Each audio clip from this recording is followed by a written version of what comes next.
Okay, hi everyone. In this video, I'll be going through the 2021 AM EOY paper, so just make sure you have finished it before watching this video. Okay, so let's start with question 1. Using the substitution u equals to 3x, solve this equation. So usually when we see the word solve, it always means we have to find the value of x. Okay, find the value of x so that you are very clear what you need to solve in the end. Okay, so let's use a substitution. But in order to use this substitution here, there is a need for me to break down my indices into a form whereby I can easily replace anything with 3 power x by u. Okay, so over here, how I can break this down is to simply break this 2x minus 1 apart. So I can see this to become 9 times 3 power 2x times 3 power negative 1 plus 2 times 3 power x minus 1 equals to 0. Then from there I can further simplify. 9 times this can be seen as 3x the whole thing square times 1 over 3 plus 2 times 3x, you have missed a bracket, 3x minus 1, okay, equals to 0. And then from here now I can replace all the 3 power x by u, so I'll get in this case over here 9 times 3 is 3, so it will be 3u square plus 2u minus 1 equals to 0. Then once I get this thing over here, it's simply a quadratic equation in u. Simply to solve any quadratic equation, we can just simply factorize this. So by factorization, I'll get 3u minus 1 times u plus 1 equals to 0. Okay, then from here, I know that by the zero product rule, 3u minus 1 equals to 0, or u plus 1 equals to 0. So therefore, u equals to 1/3 or u equals to -1, which tells me that. But a common mistake is that this is not the final answer. We are supposed to find the value of x. So I replace this u back with my original 3 power x equals to 1/3 and 3 power x equals to -1. So we know that in this case over here, therefore x is equal to -1. Whereas for this case over here, this is not applicable. There is no solution because maybe no solution, as we know that 3 power x is strictly greater than 0. Okay, so therefore the solution is simply x equals to -1. Okay, so this is the solution to question 1. Okay, moving forward, question 2. Solve this equation here. This is a simple cubic equation. So how to solve any cubic equation? First, we need to find a linear factor first. So let's make it simple. Let's say I let fx be equals to 2x cubed plus 3x squared minus 3x minus 1. Okay, then I try. Let's say I try using your calculator. You can easily get what are potential solutions to this question.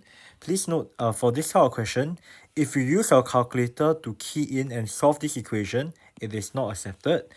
Okay, you need to show the method, the proper steps in order to obtain this solution via this method. So let's say if I try x minus 1. Okay, so let's say f1 is simply 2 times 1 cubed plus 3 times 1 square minus 3 times 1 minus 2. I'll get equals 0. So therefore, by factor theorem, I know that x minus 1 is a factor of fx. Okay, then from here I know that therefore fx is simply equals to x minus 1. Then I'll have over here it will be ax squared plus bx plus c, but I do not know what my a, b, c are, so I can either use long division or comparing coefficients. So let's say if I choose to compare coefficients, okay, I observe that this fx here is 2x cubed. Okay, so therefore the only way to get x cubed term is when I have x times ax squared, which tells us immediately that over here, by comparing coefficients, okay, we know that to get the x cubed term, it must be x times this ax squared, which will mean ax cubed equals to 2x cubed. This thing here is equal to this x times ax squared. Okay, so therefore we know that therefore a is equal to 2. And the last thing is that is easy to compare is this constant term. Negative 1 times c will give me my constant term negative 2. So therefore, negative c equals to negative 2. C is equal to 2. Okay, then from there it's very easy to find out what is the value of b. Over here I know that fx is equal to x minus 1, 2x squared plus bx plus 2. So by simply comparing coefficients, let's say I expand this out, I'll get 2x cubed plus bx squared plus 2x minus 2x squared minus bx minus 2. Okay, so by simple comparison, we know that 2x cubed plus b minus 2x squared plus 2 minus bx minus 2. And then if by comparing coefficients, we know that 3 equals to b minus 2, or negative 3 is equal to 2 minus b. So simply, b minus 2 equals to 3, b equals to 5. So therefore, I can conclude from here that, therefore, fx is equal to x minus 1, 2x squared plus 5x plus 2. And if you notice, I can even factorize this further. This will become x minus 1 times 2x plus 1 times x plus 2. Okay, so therefore to solve this question, very simply, from here, when fx is equal to 0, we have three solutions: x equals to 1, or x equals to negative half, or x equals to negative 2. Okay, and that's the solution to question 2. Okay, so let's move on to question 3. Question 3, I'm supposed to sketch a trigo graph. So let's analyze this very carefully first. Given this trigo graph here first, in order to sketch it accurately, we need to identify important features of the graph. We start by period. Okay, we know that this question is in degree mode. So period is simply 360 degrees divided by 3. The coefficient multiplied to x over here, 3. Okay, my period is 120, which means that within this range over here, I have one cycle. Okay, then moving on from here, we know that the amplitude of the graph, amplitude is equal to 2. Okay, the axis of curve, axis of graph is simply y equals to 4. Okay, based on this value here, the maximum y value is equal to is when y is equal to 2 plus 4, which will be equal to 6. The minimum y value is simply from the axis 4 minus away 2, I'll get 2. Okay, so therefore with this information is enough to sketch my graph now. Okay, I can draw my axis now very simply. Okay, y, I start with my axis in the middle first. So okay, imagine this is my axis here, 4. I know that the maximum value is 6, minimum value is 2. Okay, that means my x-axis should probably be somewhere here. Okay, and my graph should not touch the x-axis at all. Okay, then I can split my graph part into 4 parts. I know that the range is from 0 to 120 degrees. Okay, so therefore from here, I know that the middle part is 60 degrees. I can split this into 4 parts evenly, 90 degree. Okay, then now I can just draw my dotted lines so that it's easier for me to do my sketch of the graph. Okay, and I know that I can split this graph into 4 quadrants. Okay, one cycle is 120 degrees. So by doing all these dotted lines, it will be very useful for you to be able to sketch accurately this graph. Okay, so if I were to sketch this graph now, my graph should look something like this. I start from the axis. Okay, maybe I use a different color. From here upwards. Okay, something like this. Okay, then last part go back down. This is your basic sine curve shape. Okay, one cycle. There are last part is to label the graph. Y equals 2 sine 3x plus 4. Okay, so this is how we sketch this graph for this part.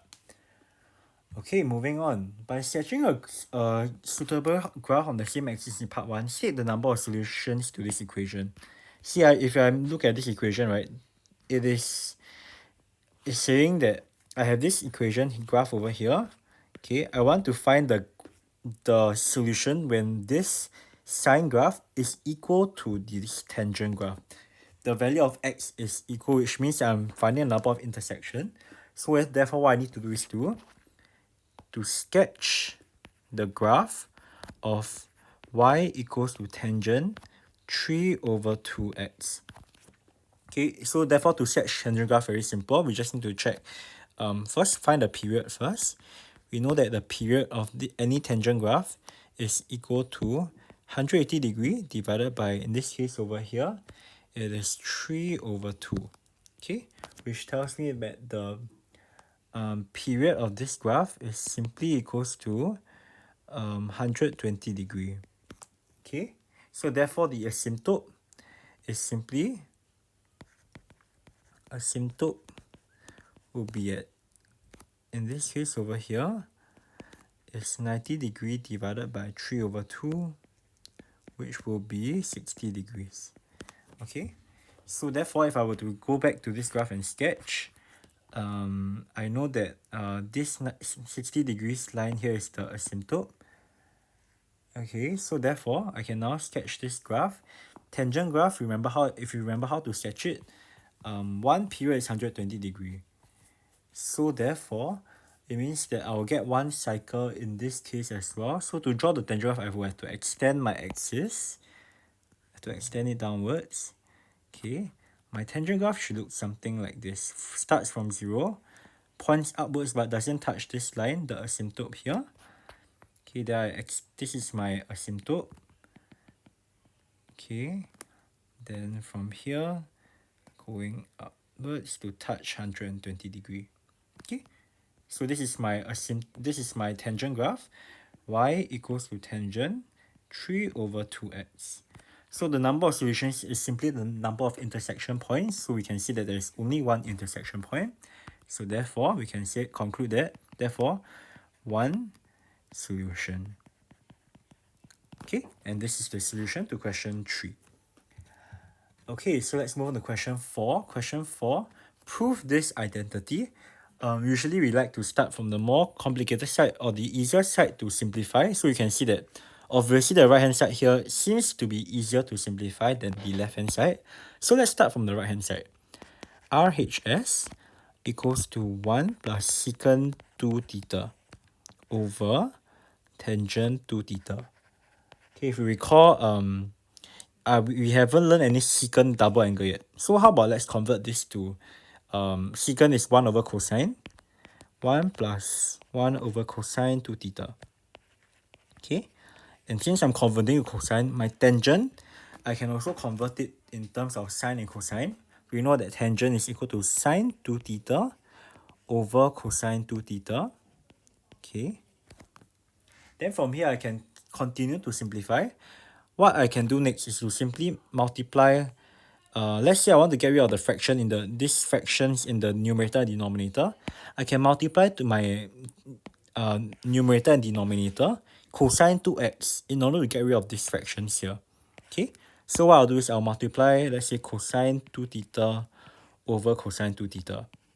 Okay, but one will be multiplied to the numerator. Okay, this is multiplied to the entire numerator, whereas my cosine 2 theta will multiply to the denominator. Okay, I can do this because this is still the same as this fraction times 1. Because cosine 2 theta is over cosine 2 theta is equal to 1. So by further simplification, I will get cosine 2 theta plus 1 over sine 2 theta. Okay, then we continue to try to simplify from here. recall your cosine double angle formula, I can turn this into 2 cosine square theta minus 1 plus 1. Whereas sine double angle formula, I can turn this into 2 sine theta cosine theta. Okay, then you note that this negative 1 and plus 1 can cancel out. This 2, okay, we do it step by step. So over here, this will become 2 cosine square theta over 2 sine theta cosine theta.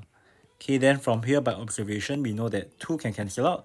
The numerator is cosine square theta, denominator is cosine theta. I can cancel out 1 cosine theta. I'll be left with cosine theta over sine theta. Okay, and therefore this is equal to cotangent theta, and hence I have proven what I'm supposed to show, which is equal to LHS. So therefore this is proven. Okay, and this is the solution to question 4. Okay, moving on. Question 5. Let's look at question 5 now. Express this in partial fraction. So always remember, the first thing to always check in partial fraction is always check if this is a proper fraction. Okay, how to check if it's a proper fraction? You must check the degree, which is the highest power of x. So we look at the numerator here. Degree is 3. The denominator here, the highest power of x, if I expand out everything, it is also x power 3. So therefore, this is an improper fraction. Okay, this is an improper fraction. Therefore, there is a need for us to use long division to turn this into a proper fraction. So let's break this apart first. We know that x times x plus 2 square, this can be rewritten as, okay, x plus 2 square is equal to x times x square plus 4x plus 4 equals to x cubed plus 4x square plus 4. Okay, so therefore if I use long division, okay, I'm dividing, this is my divisor, x cubed plus 4x square plus 4 is my divisor. I want to divide x cubed minus 16, okay, by this divisor here. Okay, so I can be using long division, this is what I'll get. I just need to multiply a 1. I'll get x cubed plus 4x squared. I miss out x here. 4x squared plus 4x. Okay, therefore, by long division, I'll get minus 4x squared minus 4x minus 16.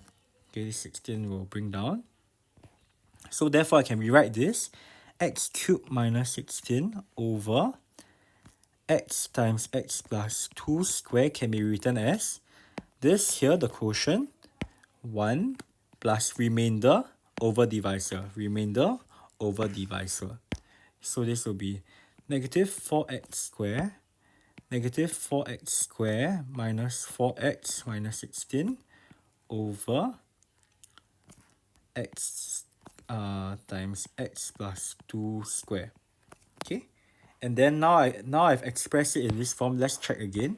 We can observe that this is now a proper fraction because the degree of the numerator, 2, is less than the degree of the denominator here, which is 3. So therefore, what I can do next is that, therefore, let negative 4x squared minus 4x minus 16 over x times x plus 2 squared be equals to its partial fraction form. This x is a linear factor, a over x, and this is a repeated linear factor, so the form will be plus b over x plus 2, and then plus c over x plus 2 squared. Okay, whereby a, b, and c are constants. Okay, so over here, I can now turn this into an equation by making all of them have the same denominator. So this will simply become negative 4x squared minus 4x minus 16 equals to a times x plus 2 squared plus b times x plus 2, and then plus c times x. Okay, then from here you can simply sub in different values of x to solve for a, b, and c. If I sub x equals to 0, I'll get negative 16 equals to, this thing becomes 0, this thing becomes 0, I'll have 4a. So therefore, a is equal to negative 4. Okay. If I sub, let's say x equals to negative 2, okay, I will have, this will be negative 16 plus 8, negative 8 minus 16, I'll have minus negative 24 equals to, negative 2 will cancel this a and b out, I'll have negative 2c. Therefore, c equals to 12. Okay. Then last one over here, I can just sub in any value to make it easier. Since I know the value of a and c already, sub, let's say x equals to 1. I will have negative 4 minus 4, negative 8 minus 16. No, negative 4 minus negative 4 minus 4, negative 8 minus negative 24 equals to 3 square 9 times negative 4 plus 3b plus 12. Okay, therefore if I simplify here, 3b will be equals to negative 36 minus 24. I will get 3b equals to 0. Oh, so therefore over here b equals to 0. Okay, so therefore my final solution to this question is simply this original thing over here, x cubed minus 16, x cubed minus 16, okay, over x times x plus 2 square is simply equals to 1.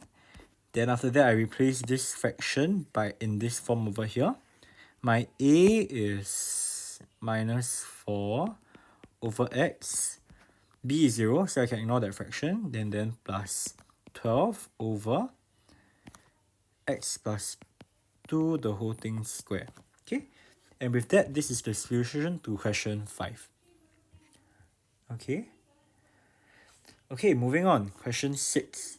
Okay, question 6 over here. Express this in the form, the completed square form. Quite simple. Just use completing the square method. Remember, to complete the square, your coefficient of x squared must be 1. So you have to factorize out negative 3 first. If I factorize out negative 3, I'll get x squared plus 2x minus 7. Then from there, I can express this in completed square form. X squared plus 2x plus b over 2 square minus away b over 2 square minus 7. Okay, negative 3, I'll get x plus 1 square minus 1 minus 8. I'll get negative 3x plus 1 square plus 24. Okay, and this is the solution to question 6a part I. Then the next part here, state turning point should be quite simple. Or by observing the computed square form, turning point is simply negative 1, 24. Okay, based on this and this to get the turning point. Okay, then from there, next part B, solve this equation here. Solve this equation always means to find the value of x. So very simple. I have, remember to solve any equation like what you have learned in lower sec, all the terms with x on the left side, terms without x should be on the right hand side. So over here I have 2x minus x root 7 equals to 2. Okay, thereafter I simply factorize out the x. I'll get 2 minus root 7 equals to root 2. Therefore, x equals to root 2 over 2 minus root 7. Okay, and you know that in A math, we cannot leave our answers if fractions with a cert in the denominator. So we need to rationalize this by multiplying the conjugate, which is 2 plus root 7 over 2 plus root 7. Okay, then I further simplify, I'll get 2 root 2 plus root 14. Okay, denominator will become 2 square minus 7, which is 4 minus 7, which is negative 3. Okay, and then you observe the question. The question wants, we almost have the correct form, but my denominator here is a negative 3, but here is a positive 3. So therefore, I need to bring this negative up. It will become negative 2 minus away root 14 over 3. Okay, and this is the expected solution for this part of the question. Okay. Alright, moving on. Question 7, solve this equation. So every time we solve equation, let's see, I have a sine term and cosine term. One simple way is to turn this into a tangent. So how to do that? I can rewrite this equation to be 3 sine x equals to negative 5 cosine x. Therefore, divide both sides by cosine x. I'll have 3 tangent x, cos tangent is sine divided by cosine, equals to negative 5. Tangent x is simply equals to negative 5 over 3. Okay. Then from here, note that the question is in radian measure. Sorry, not radian, degree measure. So therefore, how to solve any trigo equation? First step, identify quadrant first. We know that based on this, we know that this x here lies in the is the range of negative 180 degrees to 180 degrees. So therefore, by my ASTC, okay, let me draw this out so that's clearer. ASTC. Okay, tangent is negative. So tangent negative means that it lies in the fourth quadrant and second quadrant. Okay, so therefore, since the angle is between negative 180 to 180 degrees, okay, it lies in the second and fourth quadrant. Second and fourth quadrant. Okay, so first step, let's find the reference angle first, or the basic angle. Reference angle is simply equals to tangent inverse. Remember, reference angle, I only take the positive of this value here. I ignore this negative sign because reference angle is always positive. Okay, over 5 over 3. I will find the reference angle in this case of 59.0362 degrees. Okay, then from here, I find my angle in the second and fourth quadrant. So second quadrant, okay, so therefore, second quadrant, I know that x is simply equals to 180 degrees minus away 59.0362 degrees. And the next one, in the fourth quadrant, if you observe, right, this is a negative angle. So instead of finding one cycle here, we can actually take this value here instead in the fourth quadrant. So in the fourth quadrant, in terms of negative angle, the angle is simply negative of the reference angle. So in this case, it will be negative 59.0362 degrees. Okay, so therefore, x is simply equals to run off all the angle answers to 1 dp, negative 59.0 degrees, or 121.0 degrees. Okay, and this is my solution to this question. Okay, for 7a. Okay, then moving forward, find for 0 between x between 0 and 2 pi, the values of x which satisfy this equation.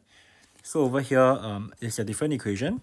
I have sine 2x minus pi equals to half. Okay, by my ASTC, I know that this lies in the first and second quadrant because my sine value here is positive. So first step, find reference angle. Reference angle is simply sine inverse half. Okay, and we know that this is a special angle. Sine inverse half is simply, this question is in radian measure, so take note. Sine inverse half in degree is 30 degree. In radian, it can be represented as pi over 6. Okay, so therefore, I know that, therefore, this angle here, 2x minus pi, okay, 2x minus pi, okay, it can be found, okay, it will be found in the first quadrant. Okay, second quadrant is pi minus pi over 6. Okay, but take note, because of this new 2x minus pi over here, I have to update the range. So the new range is simply 2x minus pi. Okay, maybe I will do it step by step.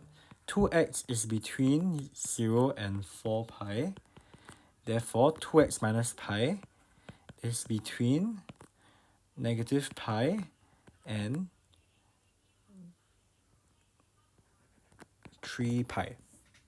Okay, so therefore over here, I can simply add, I have more solutions. Okay, I have to add 2 pi to find my next solution, plus 1 cycle 2 pi. And I have to add another 2 pi to find the next solution. So over here, this is simply 2 pi plus pi over 6. And this is 3 pi minus pi over 6. And we note that all these angles here are all within this range. Okay? Okay, and if you further add 2 pi to this solution or minus away 2 pi, they'll all be out of the range over here. Okay, so therefore, in this case over here, 2x minus pi is equal to pi over 6, 5 pi over 6, 6, 13 pi over 6, and 17 pi over 6. Okay, so therefore, to solve this question is very simple.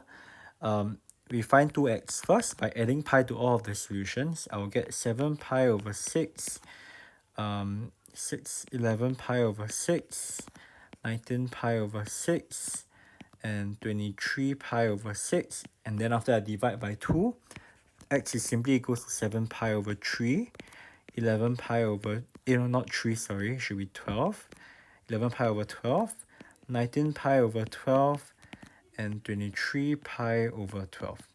Okay, and that is the solution to question 7b.